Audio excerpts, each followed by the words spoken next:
Kolkata doctor अत्याचार आणि हत्या प्रकरणामध्ये सुप्रीम कोर्टामध्ये सुनावणी झाली आणि सर्वोच्च न्यायालयाने या सगळ्या प्रकरणाची स्वतःहून दखल घेतलेली आहे। सरन्यायाधीश चंद्रचूड यांच्या अध्यक्षतेखाली ही सुनावणी पार पडणार आहे आणि आता नेमकं काय या सुनावणी दरम्यान मुद्दे उपस्थित होत आहेत, न्यायालयाकडून नेमकी कशी दखल घेतली जाते आणि काय नेमका निकाल दिला जातो या संदर्भात हे पाहणं फार महत्त्वाचं असेल, कारण संपूर्ण देश या सगळ्या प्रकरणांना हादरून गेला। डॉक्टरांनी केलेला संप असेल, रुग्णसेवेवर झालेला परिणाम असेल, या सगळ्यामुळे आता कोलकात्याच्या या सगळ्या प्रकरणावर नेमके सुप्रीम कोर्टात काय सुनावणी होते हे पाहणं फार महत्त्वाचं असेल।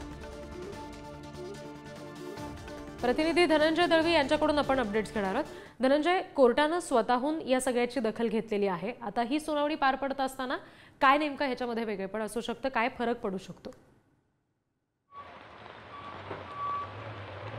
रिद्धी, आपण जर पाहिलं तर ही घटना 9 ऑगस्टला घडली आणि अतिशय निंदनीय अशा या घटनेचा देशभरामध्ये संताप जो आहे तो व्यक्त करण्यात आला।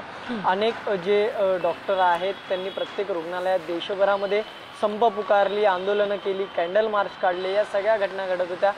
आरोपीला अटक देखील करण्यात आली, त्या सगळ्या संदर्भातली कार्यवाही सुरू होती। मात्र तरी देखील जे आहे डॉक्टरांच्या सुरक्षेचा प्रश्न जो आहे तो ऐरणीवर होता आणि त्या संदर्भातल्या मागण्या या डॉक्टरांकडून होत होता। मात्र आता या सगळ्या घटनेची जी आहे ती नोंद जी आहे ती सर्वोच्च न्यायालयाने स्वतःहून घेतलेली आहे आणि या सगळ्या संदर्भातली आज सुनावणी जी आहे ती सर्वोच्च न्यायालयात पार पडणार आहे। त्यामुळे आता सर्वोच्च न्यायालय या संपूर्ण प्रकरणावर नेमकं काय भाष्य करतंय सुनावणी दरम्यान त्याकडे आता सर्वांचं लक्ष लागलेलं आहे।